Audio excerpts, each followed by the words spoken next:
जब ओवैसी हापुड़ जिले के पिलखुआ से एक सभा करके नोएडा की ओर जा रहे थे। रास्ते में डासना टोल प्लाजा के पास उनकी कार पर कई राउंड फायरिंग हुई। घटना के बाद ओवैसी ने ट्वीट करके खुद के सुरक्षित होने की खबर दी है। ये जो तस्वीर आप देख रहे हैं ये सीसीटीवी फुटेज की है, उस शख्स की है जो गोलियां चला रहा था उस समय। कितने नजदीक से दो शख्स हैं, एक सफेद में और एक लाल शर्ट में आपको इस समय नजर आ रहा है, जो गाड़ी के बगल में चलते चलते और फायरिंग करते हुए आगे बढ़ रहा था। पुलिस ने हवाई फायरिंग की बात कही है, लेकिन ओवैसी की गाड़ी पर गोलियों के निशान हैं और ये सवाल उठा रहे हैं कि क्या निशाना असदुद्दीन ओवैसी ही थे। ये सीसीटीवी के फुटेज में साफ तौर पर गाड़ी पर गोलियों का निशाना साधते हुए दो युवक नजर आ रहे हैं।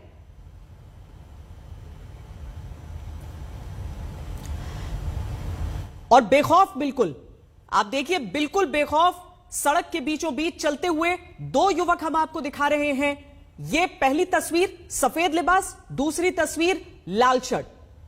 सफेद और लाल शर्ट में आप दो युवकों को देख सकते हैं जो खुलेआम तमंचा लहरा रहे हैं और असदुद्दीन ओवैसी की गाड़ी को निशाना बना रहे हैं।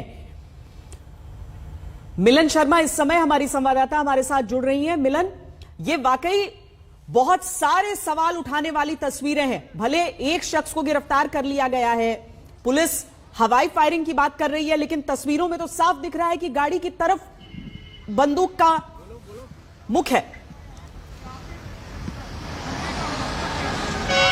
बिल्कुल आप सही कह रही हैं, क्योंकि सीसीटीवी फुटेज में भी साफ दिखाई दे रहा है। जिस तरफ इस वक्त मैं खड़ी हूं, यहां पर जो टोल प्लाजा है उधर, यहां से जब गाड़ी आ रही थी तो इसी तरफ से फायरिंग हुई है। गाड़ी के एक साइड में आपने देखा होगा कि दो नहीं बल्कि फोरेंसिक टीम की जांच के वक्त हमने देखा कि 3 ऐसे बुलेट्स के निशान दिखाई दे रहे थे। और उसके बावजूद सीसीटीवी में 2 लड़के दिखाई दे रहे, एक लाल स्वेटर में और एक सफेद स्वेटर में, और दोनों की तरफ से जो गाड़ी आगे गई, फिर एक लड़के को कुचला गया जिसको पकड़ लिया गया क्योंकि उसके पैर पर गाड़ी चढ़ गई थी और उसका नाम सचिन है। फिलहाल पुलिस ने एक ही शख्स को पकड़ा है जो यहाँ पर नोएडा का ही रहने वाला है। जो दूसरा शख्स है उसे अभी तक पकड़ा नहीं गया है।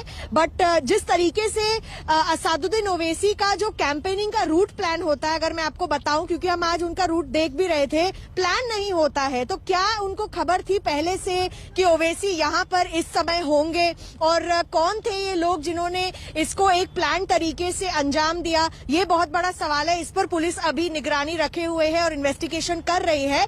लेकिन साथ ही साथ बड़ा सवाल ये कि उत्तर प्रदेश में लॉ एंड ऑर्डर की धाक दी जाती है, तो उसके बारे में अब उत्तर प्रदेश में जब चुनाव है तो सरकार किस तरीके से देखेगी, ये भी अपने आप में एक सवाल है। नहीं, क्योंकि मिलन, जब भी इस तरह की कोई घटना होती है तो सीधे तौर पर राजनीति पहले शुरू हो जाती है। और अगर कहा जाता है कि गोलियां चली थी तो उसके बाद बहुत सारे सवाल उठते हैं। बंगाल चुनावों में हमने देख लिया, बीजेपी नेता कहते थे और टीएमसी सवाल सामने से उठा देती थी। यहां तो तस्वीर आ गई है, यहां तो एक ऐसी जगह पर घटना हुई है जहां पर तस्वीरें ली जा रही थी और एक एक चीज जो ओवैसी ने अपनी तरफ से अभी आज तक से बातचीत में भी कही थी, वो सारी चीजें उसी हिसाब से हुई हैं कि गाड़ी के बगल में एक शख्स वो गोलियां चलाता हुआ आगे बढ़ रहा है। वो ड्राइवर से कहते हैं कि इसको ठोकर मारते हुए आगे बढ़ा जा, वो ठोकर मारता है, वो लड़का गिरता है वहां पर और इसीलिए पुलिस की गिरफ्त में आ जाता है। हवाई फायरिंग की थ्योरी अगर पुलिस दे रही है तो ये तो सीधे सीधे तौर पर हम समझें कि ये थ्योरी ही ध्वस्त है।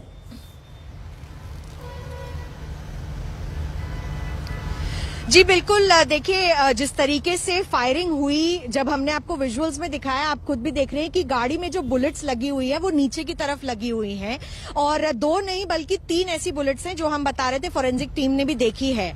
अब जब यही नहीं समझ में आ रहा है कि जो उनका वापस लौटने का रूट था वो प्लान्ड नहीं था, तो ये कौन लोग थे जो इसी जगह पर, जिस टोल पर हम खड़े हैं, इसी तरफ आके जिन्होंने फायरिंग की थी। लगातार यहाँ उत्तर प्रदेश में चेकिंग भी चल रही है गाड़ियों की। इस वक्त जगह जगह पे गाड़ियों की चेकिंग होती है। इनके हाथ में ये बंदूकें क्यों थी, ये बहुत बड़ा सवाल है। और पूरी तरीके से असदुद्दीन ओवैसी की टीम ने भी वहां पर दिल्ली में जाकर भी इस पर कंप्लेंट फाइल की है और चुनाव आयोग से भी कहा है कि वो इस बात का संज्ञान ले और उस पर पूरी तरीके से एक इन्वेस्टिगेशन और प्रोब लगाए। हाँ, आईजी मेरठ का पहले का बयान था कि हवाई फायरिंग हुई है, बट आप सही कह रहे हैं, जिस तरीके से दिखाई दे रहे हैं निशान फायरिंग के गाड़ी पर, तो उससे से हवाई फायरिंग का तो पूरी तरीके से खारिज होता है जो बात की जा रही है। और इस पर भी ओवैसी साहब ने खुद कह दिया है कि अगर इस तरीके के अटैक्स होते रहेंगे तो किस तरीके से आप देखते हैं लॉ एंड ऑर्डर के सिचुएशन को। पॉलिटिक्स साइड में रखें, सेफ्टी और सिक्योरिटी एक बहुत ही अहम मुद्दा है। और अगर गाड़ी को किसी फॉलो भी किया जा रहा है तो तमाम सीसीटीवी और भी टोल्स पर होंगे और वो सामने आएंगे एक-एक करके कर सकती है। बिल्कुल एकदम आएंगे, क्योंकि ये पूरा जो रास्ता है, यहाँ पर कई इस तरह की जगहें हैं जहां पर सीसीटीवी फुटेज होगा।